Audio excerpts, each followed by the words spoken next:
सीधा है ज्ञानवापी पर कोर्ट का यह फैसला आखिर क्या कहता है, इसके मायने क्या हैं, और दूसरा प्लेसेस ऑफ वर्शिप एक्ट का क्या होगा। राष्ट्र की बात में जो मेरे साथ मेहमान जुड़े हैं, पहले उनसे परिचय करा दूं। मेरे साथ DK दुबे हैं, संविधान विशेषज्ञ हैं, कानून के जानकार हैं, जो जाहिर है इस पूरे मामले को भी फॉलो करते हैं और कोर्ट के आज के फैसले को भी बारीकी से हमें समझा सकते हैं। मेरे साथ वारिस पठान जुड़ रहे हैं, AIMIM के प्रवक्ता हैं। मेरे साथ जैसा आप स्क्रीन पर देख पा रहे हैं उदित राज हैं, कांग्रेस की तरफ से बोलेंगे। शिवम त्यागी हैं, राजनीतिक विशेषज्ञ हैं, बीजेपी को सपोर्ट करते हैं। मेरे साथ सैयद मसूदुल हसन हैं, समाजवादी पार्टी के नेता हैं, उनको भी आप देख पा रहे हैं। शांतनु गुप्ता हैं, पॉलिटिकल एनालिस्ट हैं, मुख्यमंत्री योगी आदित्यनाथ की जीवनी लिख चुके हैं। आप सभी का स्वागत है। मैं शुरुआत दुबे जी आप ही से कर रहा हूं। जरा पहले दर्शकों को और हमारे पैनलिस्ट को भी जरा समझाइए, एक आज के फैसले का मतलब क्या है, मायने क्या है और इसके परिणाम क्या होंगे, दूरगामी परिणाम क्या होंगे इस केस को लेकर भी और वैसे भी। दुबे जी देखिए, एक बात तो कानून की एक चाल है कि जब हम पिटीशन कोई फाइल करते हैं या कोई सिविल का सूट फाइल करते हैं तो कोर्ट ये डिसाइड करता है सबसे पहले कि ये मेंटेनेबल है कि नहीं है। उसमें ऑर्डर 7 रूल 11 में उसने ये कहा है कि रिजेक्शन कर सकता है अगर कोर्ट फीस कम है, अगर कॉज ऑफ एक्शन नहीं बनता, कोर्ट के पास रेमेडी नहीं है, या किसी कानून के द्वारा प्रोहिबिट किया गया है, मतलब कोई स्पेशल लॉ है, तो फिर ऐसी परिस्थिति में कोर्ट उसको रिजेक्ट कर सकता है। तो जब ये पिटीशन गई कि साहब हमें पूजा करने का रोज अधिकार दिया जाए, तो अपोजिट पक्ष ने ये कहा कि आपके यहाँ मेंटेनेबल नहीं है। क्यों मेंटेनेबल नहीं है? क्योंकि प्लेसेस ऑफ वर्शिप एक्ट 1991 इसमें आड़े आ रहा है और उसके तहत ये मेंटेन नहीं हो सकती। अब जब उन्होंने कहा प्लेसेस ऑफ वर्शिप एक्ट 1991 इसमें आता है तो वो हो नहीं सकती। कोर्ट ये बात को लेकर ये लोग सुप्रीम कोर्ट गए, तो सुप्रीम कोर्ट ने कहा भाई मेंटेनेबिलिटी तो नीचे कोर्ट डिसाइड करेगा, हम नहीं डिसाइड करेंगे, जिस कोर्ट में मुकदमा चल रहा है वो डिसाइड करेगा। मेंटेनेबिलिटी को लेकर उन्होंने ये कहा प्लेसेस ऑफ वर्शिप एक्ट 1991 के तहत ये बाधा नहीं है। मुझे लगता है कि अभी डिटेल जजमेंट देखने को नहीं मिला है, लेकिन मुझे लगता है कि निश्चित रूप से चूंकि वहां पर पूजा होती आई है, मंदिर वहां पर है, साल में एक बार पूजा हो या पूरे साल पूजा हो, लेकिन मंदिर तो है, पूजा तो हो ही रही है। अब चूंकि पूजा हो रही तो प्लेसेस ऑफ वर्शिप एक्ट पर कोई चेंज तो होता नहीं है, उसको किसी प्रकार से वो डिस्टर्ब नहीं करता, और चूंकि डिस्टर्ब नहीं करता है इसलिए ये तो मेंटेनेबल है। सिर्फ इतनी सी बात कि पूरे साल पूजा की अनुमति दी जा सकती है या नहीं दी जा सकती, एक दिन तो पूजा हो रही है ना।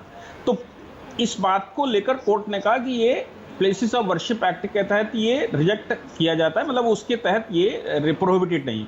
दूसरी बात कही गई थी कि ये वक्फ बोर्ड है, वक्फ का मामला है, तो वक्फ के मामले में भी कोर्ट ने ये कहा कि ये वक्फ से भी प्रोहिबिट नहीं होता। तीसरी बात ये कही गई थी उसमें कि साहब ये काशी विश्वनाथ का जो एक्ट है वो एक्ट प्रोहिबिट करता है, तो उन्होंने कहा ये तीनों में से कोई भी इसको प्रोहिबिट नहीं करता। मुझे लगता है चूंकि पूजा होती आई है इसलिए उस स्टेज को ये तीनों में से कोई रोकते नहीं। सिर्फ इतनी सी बात है, एक दिन पूजा या पूरे साल पूजा, एक दिन की तो अनुमति दी जाती है, होती है तो पूरे साल हो सकती है, इसलिए प्लेसेस ऑफ वर्शिप एक्ट में ये कवर नहीं होता। ओके, ये ठीक है। अच्छा दुबे जी, अब देखिए मैंने आपसे जो सवाल किया ना, एक तो आपने ये समझा दिया कि आखिर ये जो फैसला है उसके मायने क्या है। जाहिर है अब ये मामला हाईकोर्ट जाएगा, मुस्लिम पक्ष इसे लेकर हाईकोर्ट जाएगा, उसके बाद सुप्रीम कोर्ट का भी रास्ता खुला है। कहने का मेरा मतलब अभी तो मेंटेनेबिलिटी पर ही हाईकोर्ट और सुप्रीम कोर्ट में ये मामला फंस सकता है। इसका मतलब जो इस मामले के आगे बढ़ने की बात है ये फिर से आपको लग रहा है सालों साल चलेगा?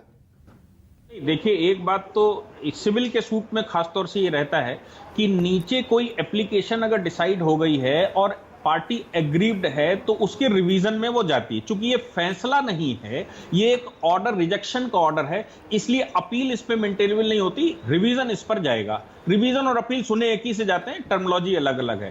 तो रिवीजन में वही सारी दलीलें जो नीचे दी गई हैं वो हाई कोर्ट में जाएंगी। लेकिन एक चीज हमेशा ध्यान रखनी चाहिए सिविल के सूट में कि हाई कोर्ट में ये पढ़ तो जाएगा रिवीजन, लेकिन हाई कोर्ट ने अगर नीचे वाले कोर्ट को प्रोहिबिट नहीं किया और ये कहा कि हम उनको कोई स्टे नहीं दे रहे हैं नीचे प्रोसीडिंग में और हम आपकी सुनवाई जरूर करेंगे, तो नीचे वाली कोर्ट अपनी एविडेंसेस स्टेज या जो इशू फ्रेम करती वो इशू फ्रेम करती रहेगी और एविडेंस लेती रहेगी। ऊपर साल साल 2 साल 3 साल जब भी वो चलता रहेगा तो चलता रहेगा। तो पार्टी ये कहेगी साहब अगर आप स्टे नहीं करेंगे तो नीचे वाले ऑर्डर कर देंगे। हाँ। तो वो ये उसमें जनरली ये दलील देते हैं कि नीचे वाले कुछ भी कर दें, आना तो आफ्टर ऑल मेरे ही पास है, अगर ये मेंटेनेबल नहीं है तो तब रिजेक्ट हो जाएगा, भी नीचे चलने दीजिए, हम आपको स्टे नहीं देते। दूसरी सिचुएशन ये भी हो सकती है कि कहते हैं कि नीचे स्टे किया जाता है, जब तक मैं डिसाइड ना कर दूं तब तक आगे इशू फ्रेम ना किए जाए। दोनों में से कोई भी ऑप्शन हो सकता है कोर्ट के पास। ओके, अब तीसरा सवाल दुबे जी आपसे, प्लेसेस ऑफ वर्शिप एक्ट, जिसकी चर्चा पता नहीं पिछले 10, 12, 15 साल में, 20 साल में, 30 साल में कितनी बार हुई है। ये एक्ट सरकार ने बनाया था 1991 में, तब की सरकार ने। उसके हिसाब से तय ये हुआ था 1947 से पहले जिस धार्मिक स्थल का कैरेक्टर जो है वही रहेगा, उसे बदला नहीं जाएगा। लेकिन आज अगर वाराणसी कोर्ट का ये फैसला ये कहता है कि इस प्लेसेस ऑफ वर्शिप एक्ट में, इस कानून में ये ज्ञानवापी परिसर नहीं आता है, आपको लगता है बाकी विवादों के लिए भी अब ये रास्ता खुल जाता है कोर्ट जाकर ये कहने का कि ये देखिए प्लेसेस ऑफ वर्शिप एक्ट में ये नहीं आता, क्योंकि ये आजादी से पहले से चला आ रहा है। देखिए, इसमें तो places of worship act honourable supreme court में चैलेंज है। अभी 2 दिन पहले ही ऑनरेबल सुप्रीम कोर्ट ने 3 जजों की बेंच में यह कहते हुए भेजा है कि इस पर कॉन्स्टिट्यूशनल बेंच फ्रेम करनी है कि नहीं करनी है। क्यों? क्योंकि वहां 2 जजमेंट कोर्ट किए गए थे। एक जजमेंट मुस्लिम पक्षकार ने जो कहा वो ये कहा कि भाई राम जन्मभूमि का जो केस है उसमें प्लेसेस ऑफ वर्शिप एक्ट की जो मेंटेन जो उसकी वैलिडिटी है वो कंफर्म कर दी गई थी। सुप्रीम कोर्ट के सामने अपोजिशन ने यह कहा कि वो मेंटेन इसलिए नहीं हो सकता क्योंकि वो ओबिटर डिक्टा है, वो रेशियो नहीं है। अब ओबिटर डिक्टा का मतलब होता है कोर्ट अपनी एक स्टोरी लिखता है जो उसके मन में आता है और उससे आगे बढ़ता है। तो उन्होंने कहा चूंकि ये रेशियो नहीं है, मतलब जजमेंट का कारण नहीं है, इसलिए ये वहां पर मेंटेनेबिलिटी के लिए जो लिखा है वो बाइंडिंग नहीं है। तो सुप्रीम कोर्ट की समझ में यह बात साफ आ गई कि चूंकि राम जन्मभूमि केस इसमें कोर्ट हुआ है, इसलिए 2 जजों की बेंच तो इसको डिसाइड नहीं कर सकती, ये बड़ी बेंच में जाएगा। अब 3 जजेस डिसाइड करेंगे कॉन्स्टिट्यूशनल बेंच भेजना कि नहीं भेजना। एक बात तो ये आ गई। दूसरी बात जो आप कहते हैं कि अगर ये ज्ञानवापी मेंटेन हो जाता है तो क्या बाकी केसेस में ये खुल जाता है? तो यहां पर जब जस्टिस जो सिविल जज सीनियर डिवीजन है, उन्होंने जिस समय सर्वे का ऑर्डर किया था वो सुप्रीम कोर्ट चैलेंज हुआ था। तो सुप्रीम कोर्ट ने एक बात कही कि भाई सर्वे तो करना ही पड़ेगा क्योंकि अभी कोई डिसीजन नहीं हो रहा, लेकिन स्टेटस क्या है ये कैसे पता लगेगा? बाहर से मस्जिद लिखी हुई है, अंदर क्या है ये तो सर्वे करके ही पता लगेगा, और सर्वे से पता लगेगा कि वाकई में ये मंदिर है या मस्जिद है। तो सर्वे तो होना ही पड़ेगा। इसलिए सबसे पहले तो किसी भी स्ट्रक्चर को यह डिसाइड करना पड़ेगा कि यह है क्या, मंदिर है या मस्जिद है। अब जब जिस समय यह डिसाइड हो जाए कि यह मंदिर है तो फिर वो केस आगे बढ़ जाएगा, और जब यह डिसाइड हो जाएगा कि यह मस्जिद है तो फिर प्लेसेस ऑफ वर्शिप एक्ट उसमें लागू हो जाएगा। तो प्लेसेस ऑफ वर्शिप एक्ट तो तब लागू होगा जब कोई स्ट्रक्चर में यह प्रूफ हो जाए कि यह मस्जिद है। तो मस्जिद कैसे डिसाइड होगी? आपके कहने से, मेरे कहने से डिसाइड नहीं होने वाली। मस्जिद तो डिसाइड होने वाली है अंदर सर्वे से। एएसआई को जाना पड़े तो एएसआई करेगा। इसलिए ये जो खोल दिया ना वहां मथुरा में भी, वो यही कारण से खोल दिया। उन्होंने कहा भाई पहले सर्वे होना चाहिए, पहले ये तो पता लग जाए कि ये आगे है क्या। ओके, उदित राज जी आप इसे शुरू कर रहा हूं। उदित राज जी, अब आपको क्या समझ में आ रहा है कोर्ट का ये फैसला, इसे आप कैसे देख रहे हैं? मैं ये नहीं चाह रहा हूं कि आप कोर्ट के फैसले पर कोई टिप्पणी। नहीं, दो बैठे हैं। हाँ, बीजेपी के नाम इनका इंडिपेंडेंट एनालिसिस्ट है। वाह भाई वाह, एक गेम हर जगह चल रहा है। अरे भाई गेम क्या बताइए, लेकिन बीजेपी का कोई प्रवक्ता नहीं है ना, तो आप चाहते हैं सारे बीजेपी के विरोधियों को बैठाकर डिबेट करा दी जाए और मिलकर सिर्फ कोसे सरकार को और बीजेपी को, रूलिंग पार्टी को। नहीं, डिबेट तो तभी होती है ना जब 2 पक्ष होंगे। आप छुपाते क्यों हैं? छुपाते, अरे मैं आप ही के चैनल में नहीं, हर चैनल में देखा नहीं, लेकिन मैंने छुपाया नहीं है, मैं बिल्कुल नहीं छुपाता हूं। मैंने उदित राज जी जब परिचय दिया शिवम त्यागी का भी और शांतनु गुप्ता का भी, मैंने खुलकर परिचय दिया, और वो भी छिपाते नहीं है। देखिए लिखा होगा नीचे। अच्छा दुबे, आप बताइए, अब दुबे जी पर ही आप बरस पड़े। अरे पीके दुबे जी बीजेपी के हैं इसमें, शिवम जी हैं बीजेपी के, 3 तो बैठे हुए, कहो तीसरा कौन? दुबे जी भी बीजेपी के हो गए। अरे दुबे जी मुबारक हो। 10 सेकंड दीजिए सर प्लीज। छोड़ लिया। उदित राज जी गलत है। उदित राज जी की परेशानी ये है। ओके, शिवम त्यागी जवाब दे रहे हैं दुबे जी आपका। माफ करिए उदित राज जी, 1 सेकंड। शिवम, अगर आप मुझे अलाउ करें तो। जी बोलिए। बाबरी मस्जिद, जब बाबरी मस्जिद हुआ करती थी उसमें ताले पड़े हुए थे, तो एक जस्टिस पांडे थे अयोध्या के, जिन्होंने बाबरी मस्जिद के ताले खुलवाने का ऑर्डर दिया था। पता है, उन्होंने बाद में आरएसएस ज्वाइन करी और उसके बाद एक किताब लिखी।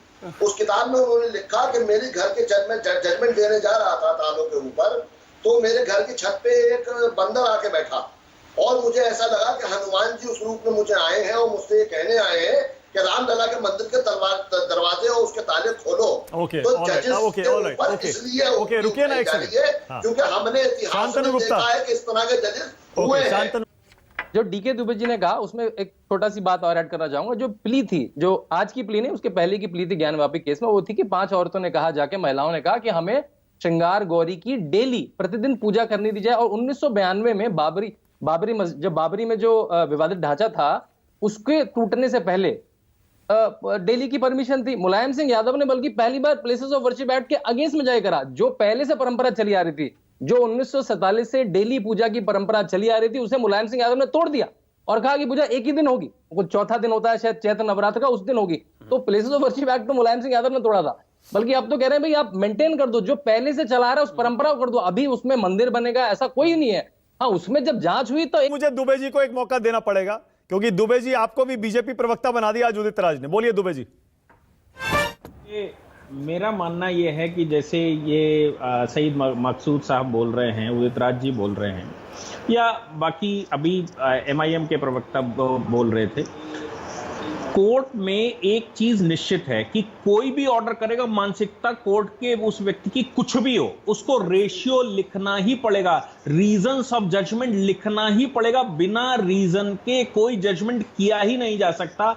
और सुप्रीम कोर्ट ये कहता है अगर बिना रीजन के कोई जजमेंट किया गया है तो वो जजमेंट ही नहीं है।